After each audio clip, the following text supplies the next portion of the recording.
Welcome to TacosandGeeks.com. Justin here, and today I'm going to be reviewing Dragon Ball Z Kakarot.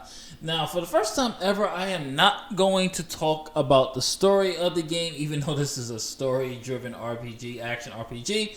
But since this is the Dragon Ball Z franchise, I'm assuming that most of our readers, most of the people that visit our YouTube channel are anime fans, and they know this story to death. I am not going to dwell into the whole Dragon Ball Z arc. Instead, today I'm just going to talk about the gameplay, graphics, voice acting, etc. So one thing I would like to say is that I am pretty pleased with Dragon Ball Z Kakarot. I thought the game did very well of capturing the series and actually adding on to it, you know, taking little bits and pieces from the manga to flesh out certain things such as Piccolo's backstory. Like they name dropped Piccolo's dad and during the Namek saga, so I thought that was pretty cool.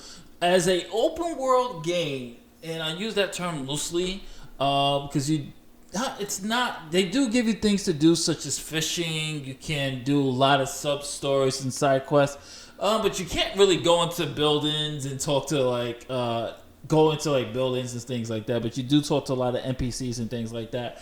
I think for an open world Dragon Ball game, it does very well. They give you a lot to do here. There's tons and tons of content, but I would say at the same time, it can feel a bit repetitive because most of the side quests and side missions is either train with somebody or you're hunting for items. And you are going to be fetching a lot and doing a lot of hunting for items. I definitely really mean that. And just to give you an overview, this is one of the side missions where I had to go. Basically, Bubbles is hungry, so we have to go and hunt bananas for Bubbles. And one thing how you do that is that you have to use your Kai sense, and they use the way the Z fighters are able to sense things to find items located. So I thought that was done very well, implemented very well. But the hunting and item fetch quest can get a little bit tedious after, let's say, 10 hours in. After this, I was just like, oh my gosh, we're really doing a detour from the main plot so I could go get some parts for Bulma's dad to build Vegeta's training machine when that actually didn't happen in the show. I will say this, things I would say that was a little bit disappointing is that they only followed the core sagas of obviously Saiyan, Frieza, Cell, and Buu, but they didn't really emphasize, they didn't do any other movies, so you're not going to get Tree of Might here, you're not going to get Broly, you're not going to get Cooler, you're not going to get all the in-betweens. Hell, you didn't even get Garlic Jr., which is technically canon. I don't know why they skipped Garlic Jr. saga, but overall, that part was disappointing. But now from the RPG element, the game offers you this thing called Soul Emblems. In order to get the Soul Emblems is that you have to do your side quests. So if you want to power up your guys and get better stats, Soul Emblems are used for this thing called Community Board. And in the Community Board, this is how you're able to impact your fighting and impact your Z characters. As you can see, there's the cooking community. So when you get eat cooking items, you get different effects. The training community, this is where you really want to get your experience level up. So I suggest for players who are thinking about getting this game, really make sure that your training community is at its max to get the faster XP points. So as you can see here, you basically use your Soul Emblems and put these on these boards, and say like you have a Soul Emblem that's maxed at the training community, it really raises the rank of that training community, and each one is divided into ranks. Also, there's more things that you have to do. Not just that, in order to get better attacks, you actually have to train. And throughout the different worlds and different maps, you have to go to these little blue icons, and this is how you will learn your new attacks, such as the guided Kamehameha, which I'm about to learn right now.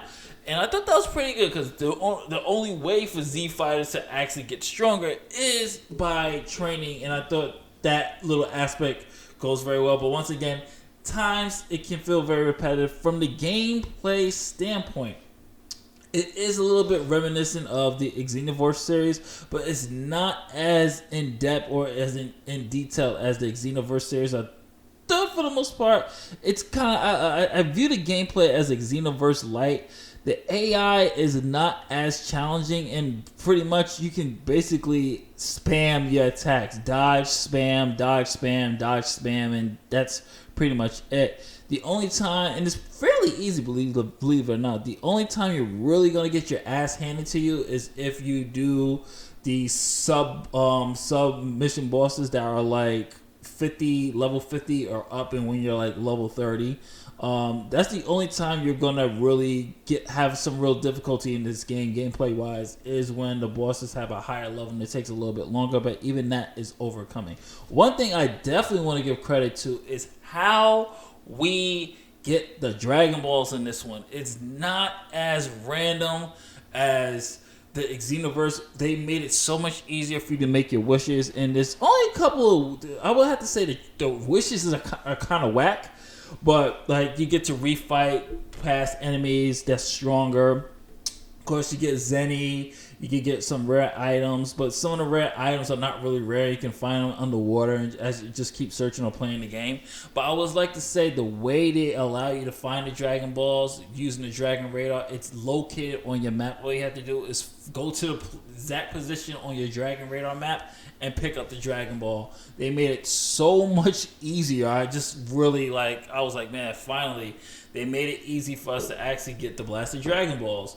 I did like that aspect, and one thing I thought was smart is that you can't get the Dragon Balls during the main story, only through intermission. And there's a lot of intermission between here, and there's a lot of fillers, but they make things really more easier for you, and they added so much content to this. I don't want to sound like I'm bashing the game or I'm disappointed. I absolutely love the game. I think the game is pretty good, but there's just certain things I wish they would have just included, like the Garlic Jr. saga and the movies and things like that. And I think the gameplay, if it was a little bit more like a Xenoverse, at least leveling up wise, I thought that would have been really cool. And I would like to say that we do get to use a lot more of the Z characters than I was expecting. And we get to use Vegeta, we get to use Goku, Piccolo, Gohan, and believe it or not, for a game called Kakarot, you kind of Gohan most of the time, Gohan or Vegeta or Piccolo most of the time, and that's mainly because Goku's usually dead throughout Dragon Ball Z when you think about it. And I thought that was pretty cool. And of course, they have a feature here with Chi-Chi. Chi-Chi plays an important role here because she cooks you food that will actually help you boost your stats up for your next fight. And you can make a dish or a full course meal. Full course meal is one of the best ways for Chi-Chi to help you out, and it actually helps your stats for 10 minutes. Another element that they introduced here, which I thought was one of the filler episodes they actually put in here, was you being able to drive and race as Goku and do these little time attack modes, which I thought was pretty cool. It's a nice break from the actual main game, and they're trying to give you as much to do as possible. And for a Dragon Ball game to be open world like this, it works for the universe that they're going for. And I do like the fact that you do actually get to go off planet as well. You get to go visit King Kai's planet, and if he has some submissions, you could do some submissions for King Kai. There's a lot to pack in here. There's a lot of characters, and I like how they put certain scenes from the actual manga and explore certain characters that weren't really heavily explored in here, and they took actually bits from the manga, and it works very well. So let's talk a little bit about the voice acting. その様子じゃまだまだお先真っ暗といったところみたいね。いっそ孫君に聞いてみたら、スーパーサイヤ人になる方法を。そんなことをするくらいなら死んだ方がマシだ。